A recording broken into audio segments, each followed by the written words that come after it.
गेले अनेक वर्ष हा रस्ता जंगलेश्वर महादेव मंदिर मार्गाला जोडणं गरजेचं होतं, परंतु तो जोडला जात नव्हता. तो छत्रपती शिवाजी महाराज जो रस्ता आहे तो जंगलेश्वर महादेव मंदिरला जोडला गेला पाहिजे. पण गेले 2 वर्षापासून मी प्रयत्न करत होतो. आज त्याचा मुहूर्त आलेला आहे. या ठिकाणी जे बाधित गाळाधारक होते त्यांना विश्वासात घेऊन त्यांचं शिफ्टिंग करण्यात आलेलं आहे. त्यांचं महानगरपालिकेच्या नियमाप्रमाणे त्यांना त्यांचं स्थलांतर केलेलं आहे. आणि जो लोकांना अत्यावश्यक होता, गेले अर्धा ते 1 किलोमीटर फिरून यावं लागत होतं, ते आता 2 मिनटामध्ये या रस्त्यावरती आपण येणार आहोत. त्यामुळं हा रस्ता तातडीने या ठिकाणी बाधित गाळाधारकांना बाजूला करून स्थलांतरित करून या ठिकाणी हा रस्ता रुंदीकरणाचं काम तुमच्यासमोर आज सुरू आहे. आणि हा रस्ता लवकरच या जंगलेश्वर महादेव मंदिर मार्गाला जोडला जाईल.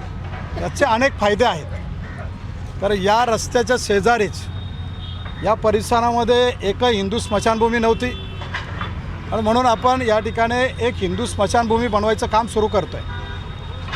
त्या ठिकाणी लोकांना जवळ येण्यासाठी दुःखाच्या वेळे पण 1 किलोमीटर लांबून फिरावायला येऊन लागत होतं, ते न लागता या ठिकाणी 5 ते 10 मिनटामध्ये हिंदू स्मशानभूमीपर्यंत पोचू शकतो. या ठिकाणी आपल्याकडे असलपा मेट्रो स्टेशन आहे. या नहार असेल, विजय पायर असेल, या रस्त्यावरून येत असताना लेखोमची लोकं असतील, रयेजा असेल, नहारची लोकं आहेत, पोलीस कॅम्पमधली लोकं आहेत, या सर्व लोकांना फिरून वळसा घालून यावं लागत होतं. परंतु या रस्त्यामुळे 5 ते 10 मिनटामध्ये आपण स्टेशनला पोचू शकतो.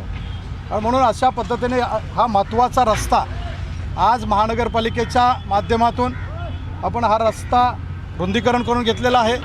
आणि या रस्त्याबरोबर सुधारणा करत असताना आपण सुशोभीकरण पण करून घेत आहोत. या रस्त्याने महाराष्ट्रातील दर्शन घडवत आहोत. महाराष्ट्राचे आराध्यदैवत छत्रपती शिवाजी महाराजांनी जे किल्ले बनवले होते, त्या किल्ल्यांचं दर्शन मुंबई शहरातील भावी पिढीला आपण या ठिकाणी दाखवत आहोत.